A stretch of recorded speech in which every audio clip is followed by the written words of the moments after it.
Welcome back, everybody, to this Just the News, Real America's Voice special report brought to you by AMAC. We're talking about the government shutdown and the opportunities for fiscal reform that is now unleashed in America. I'm still joined by my AMAC CEO. I'm still joined by AMAC CEO Rebecca Weber, my host for tonight. And our next guest is someone who's been a leading voice on budget oversight. He's been putting good ideas on the table to shrink this government. He represents the great state of Wisconsin. He is Congressman Glenn Grothman, a member of the House Budget Committee. Congressman, great to have you back on the show. Be on the show as always. It's great to talk about the budget and, of course, talk about the shutdown.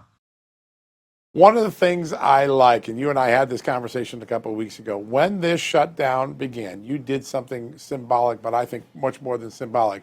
If the soldiers and the FBI agents can't get paid during this shutdown, you didn't think the members of Congress should. So you asked that your pay be withheld. Tell us how people have reacted to that. Positive, because I get calls all the time from people saying, why are you getting paid when the other government employees aren't getting paid? And it makes them very happy back home to hear I am also pushing off my paycheck till after the shutdown is over. Congressman Grothman, the people that I'm hearing from are saying don't cave to the Democrats. They think that this shutdown is a good thing. Which, the left, they're saying, oh, you're hurting all of these American families and businesses. What are you hearing from your constituents? Overwhelmingly, when I go back home, and I'll be flying back to Wisconsin tonight, right now I am in Washington, I hear the shutdown doesn't bother me. Quite frankly, you can, keep the government closed for good. Now, of course, my district does not have a huge number of federal employees in it. There are some people, I know some of the farmers, they have their payments due to low prices right now, but they have those payments. So overall in my district, there's not a lot of panic out there. I think the two things that will change that a little bit will happen this weekend. One is people are going to get their premium notices if they're on Obamacare. And secondly, they're going to stop getting their food stamps. I think those are two things that will affect people negatively. And that's why a lot of people feel maybe the Democrats will finally keep the government open next week, because they are going to hear from people on both these topics.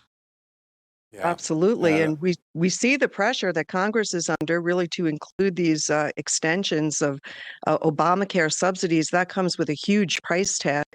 And they're not budging. They're saying they want this rising, this $400 billion cost that's going to be on the back of Americans before the government opens.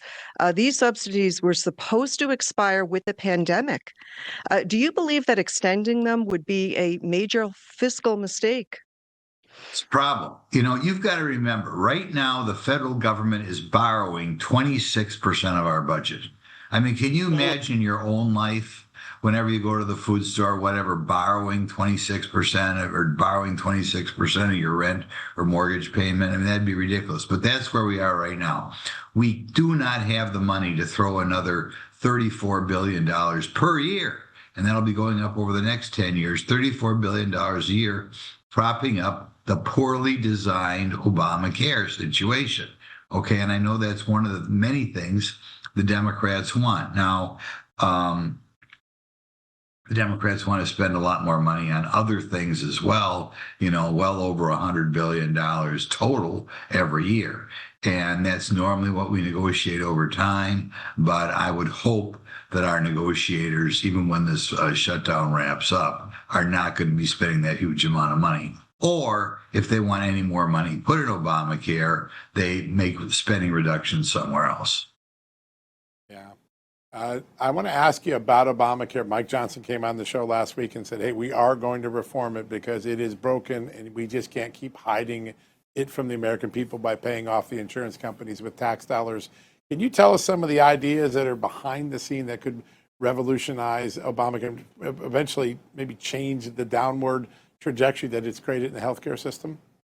Well, obviously Obamacare is too generous of a giveaway to people, and including a giveaway to relatively high income people, right? There are people benefiting from Obamacare who are making $300,000, $400,000 a year right now, which I didn't think is what the program was for. But in any event, we're going to have to look at all health-related programs, right?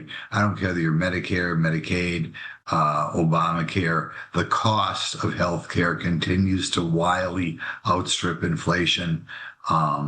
I think we have to make better use of preferred providers. A lot of times you look out there and say the cost of a new hip may cost $25,000 from one provider and $90,000 for another.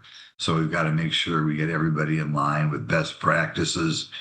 We have to make broader use of HSAs so the consumer themselves is signing off or paying some attention as doctors order more drugs, more tests.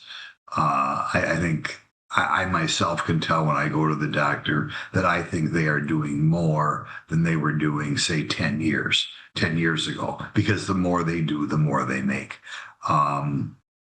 I think a lot of these big conglomerates, they encourage people to go to specialists right away because that's where the money is. We have to have the people you deal with first in a medical situation not be almost incentivized to go to specialists right away. That's another thing that's costing us more money. But it's something that's just it's eating up small business. You find it's not unusual at all to find businesses that are paying $20,000 per employee for health insurance. That's a disaster for business, for American businesses. But we also have the huge costs of Medicaid and the cost of Obamacare, if that's the insurance company. Utilization varies from state to state, from doctor to doctor. You look at the additional cost of a C-section, and the number of C-sections ordered varies dramatically from hospital to hospital, from doctor to doctor, which would indicate that perhaps some hospitals are doing more than they should be doing, just because the more you do, the more you make. Those are things that are going to have to be looked at. But you are absolutely right. Obamacare was poorly designed. It comes to a head right now. The Democrats who don't want to do anything to change it, they knew this was a problem because they did not put money in to hold down the premiums past January 1st of this year. But right now, that we're late in the game, they're saying, well, let's kick in another $34 billion a year to prop up this bad program. And we just don't have it. I can't emphasize enough. We are borrowing 26% of our budget. Already 14% of our budget is interest expense. We go any further in debt, think how bad that's going to be. Yeah, that's a really important point. Yeah, and so many Republicans have accused Senator Schumer of putting his political career ahead of the American people by refusing to really negotiate in good faith. With the government now, still shut down, how do you view Schumer's unwillingness to bring forward serious plans to reopen the government? And what message might you send to him on behalf of your constituents? What we have to do is we have to get some of the other Democrat senators to say, look, I don't care if politically you think you're going to lose a Democrat primary if you negotiate with President Trump, or you're perceived as helping President Trump. We've got to keep the government open. Part of the problem, I think, in the Senate is they only run for election every 6 years. I wish I didn't run every 6 years, but let's face it. Some of these Democrats, they just got elected last November. They can be irresponsible as they want, because they're not going to be up for election for another 5 years, right? And I think that's part of what's going on here as well. An awakening moment, I think, for the American people. It's going to be very interesting to see how the next 6 weeks play. And I know, Sarah, you're on the front lines of this on the Budget Committee. What a great honor to have you on. I know how busy you are. Thanks for joining us today. Sure. Very good. Yeah, what a great conversation, as always. All right, folks, we got a quick commercial break. When we come back, Heritage Foundation's Chief Economist, EJ Antoni. He always makes things a lot simpler to understand. He'll break it all down, particularly the economic toll of the shutdown and the path to prosperity through reforms. And while we're in the break, I want to ask you to do me a favor. Go to amac.us/justnews and join me. Become a 5-year member of this incredible organization. You can join for as little as $1.20 a month. That's a steal. And all you got to do that, go to amac.us/justnews. All the benefits all the company of great patriots, 2 million strong. Go join me today. amac.us/justnews. We'll be right back after these messages.